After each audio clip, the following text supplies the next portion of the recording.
Area firefighters are warning the public to be extra careful when burning.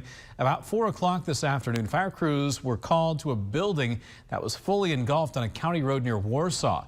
The Hamilton Fire Department was first on scene in the 900 block of East County Road 1050. That is where they discovered a shed fully involved. The homeowner had a controlled burn pile that he thought had gone out. After returning inside, the fire, though, spread to logs near the shed.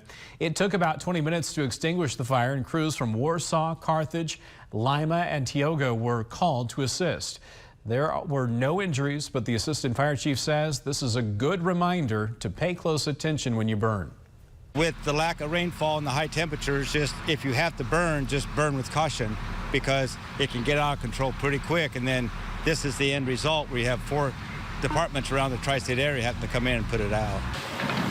And crews were on scene there for about an hour after the fire was extinguished, using a backhoe, as you can see there, to put out hot spots.